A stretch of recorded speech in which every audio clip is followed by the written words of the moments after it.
Alright guys, so we're not going to do anything different than what they had, except add more support to that. We want our structure to be separate, still touching the other structure, because obviously that deck isn't very pretty and it's all wacky. So if that deck falls down, our steps ain't going to go anywhere, because it's going to be supported on 4x4 posts. We will be attached to the other one with a 2x10 though. But the point being, we're tied in, but we're not coming off that existing structure to the point where if that fails, it's going to affect our steps. That could fall down and our steps will still be standing there. So that's what we want. My brother professionally, that was actually 2x10. We're using 2x12, so he compensated for the extra wood. We're going to have a heavier duty stringer, but it'll be basically the same exact size, because anything extra is going to be below. Yep. So that's where we're at. He made these cuts with a skill saw, with a framing blade, and then he's going over it with a jigsaw. So we get nice clean lines like this.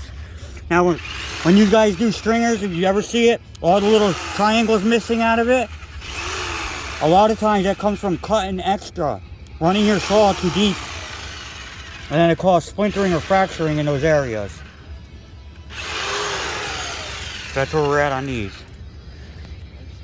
And we're gonna have to run out and get a bag of cement after we get this set up. So watch how he cuts this, guys. See, no extra blade marks. Use a jigsaw, guys. A vibrating tool.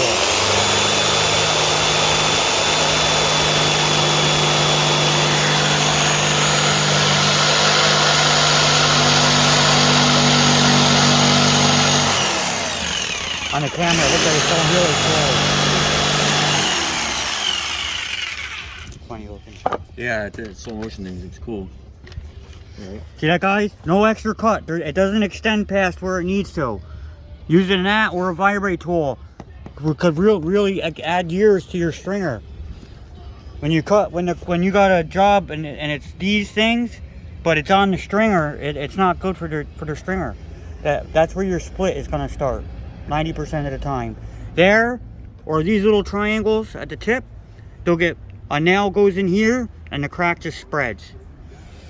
So use the right size screws.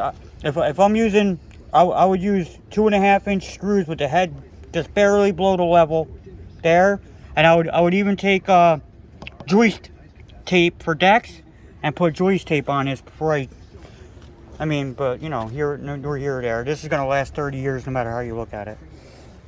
Yes. Wow. Yeah. Absolutely. All right, guys, cutting the steps. So this is what we came up with. We sunk our 4x4 posts. We're gonna get some cement to put in there. We want to minimize how much contact we're making with the back deck there.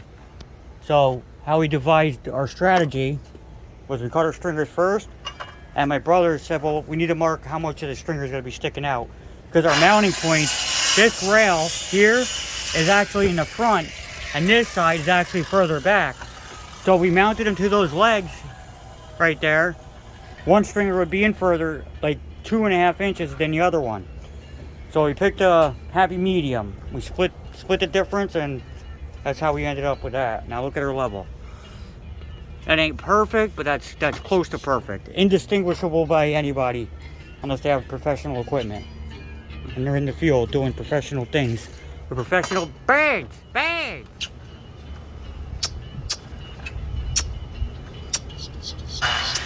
Anyway, that's where we're at. All right, guys, this is where we're at. We're gonna go get some concrete. Pretty much gonna leave everything here except maybe the impact stuff.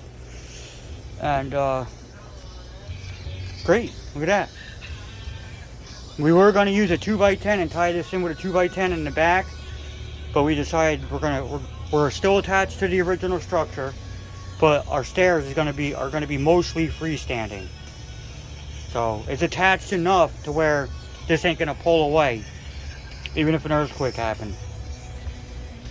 But the main thing is, the stairs are our responsibility, being we're building them. This deck isn't. So if this deck collapses or something happens on it, these stairs are unaffected by what happens back there, because it's mounted on 4x4 post and concrete. So that's the route we're taking. and still they tie in.